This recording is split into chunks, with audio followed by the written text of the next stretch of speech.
Hey everybody, this is Jordan Highland. It's been a while since I've made one of these videos, but I'm going to take you a quick run through the street stock at USA International Speedway. I know it's late. If you're seeing this in June 2021, it's already late. I'm making this after the week is completed, but I know that this track pops up 2 or 3 times per season, so this will be relevant for the future. I'm going to take you through a qualifying lap here real quick at USA. And then I'm going to take you through a couple laps of the race and just explain to you what I'm doing, and hopefully seeing my braking points and how I'm getting back into the throttle, out of the turns, where I'm entering, where I'm exiting, so on, will help some of you newer guys or some of you people who just like to run the series for fun and maybe can't pick up on this track quite like you would like to. So I'm going to run you through here. This first lap, this is actually the only qualifying lap I ran. Everything I looked at, like the whole week, I think this was the fastest qualifying lap of the week. Could be wrong. I mean, it's within a tenth for sure. Ran a 22.992, and this is actually the only time I hit a 22.9 the entire week. And for future reference, depending on the tire model, the setup used, and so on, the time might be a little bit inaccurate, but really I just want to focus on like the entry, exit points, and where I'm braking. So we're going to start off here, coming across the finish line, or the start, whatever you.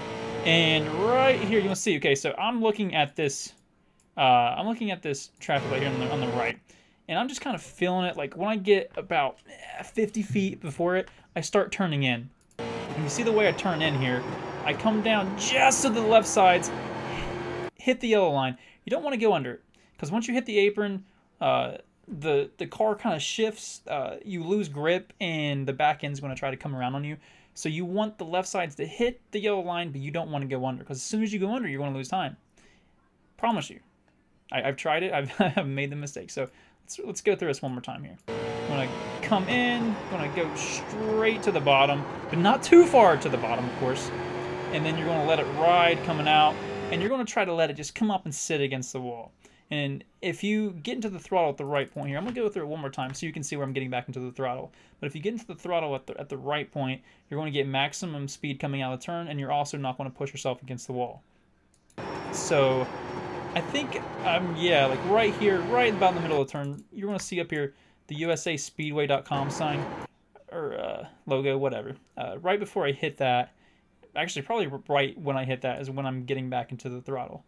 So that can be a marker for you to gauge when you want to hit the gas coming out. And the car should, if you hit it at the right time, just set up against the wall. And going into 3, if you notice here, I'm actually letting it, I'm going into the turn a little bit later than I was into turn 1. I'm actually coming right up against the traffic light. And then coming down, but it's kind of the same concept. You want to let the left sides hit the yellow line and just let it ride out. And something I used to do here that I thought was giving me speed but was wrong. I mean, this might be irrelevant information, but coming out of the turn, I like to kind of let the left sides continue riding against the yellow line.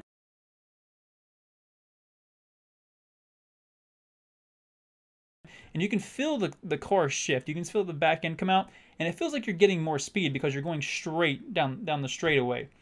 But really what you want to do is exactly what you did coming out of turn 2. You want to let it set up against the wall, because the car's getting maximum speed that way. Somehow, some way, you're losing speed if you let it sit down, probably because you're not really pushing it like you should. So you want to let it come up against the wall again. And anyway, that's a qualifying lap. So if you're just looking for a good qualifying lap, you can stop watching the video here. Just turn it off. I will be right back with you here in just a second. I'll show you some of my race laps. It's pretty consistent with what I did in qualifying, but you do kind of have to you have to approach it a little bit differently. All right, so I went ahead and skipped here to lap 18. So we're about halfway through the race, and like any good car with tire wear, you're going to lose some speed the farther you go. And with the street stocks, you don't lose as much speed because there's, less horsepower. Car's not as close to the, whatever. You're not going to burn the tires as fast as you would in some of the higher tier series. So it's not as much of an issue here.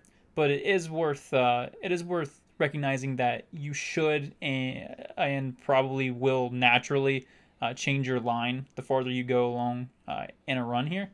So, you know, like what I was doing before is going right up against the yellow line. But here, I'm keeping the car up just a little bit. And the benefit of keeping the car up off the yellow line just a little bit is that because the tire wear, when you come straight, like when you come all the way down to the yellow line, the car's going to push more coming out.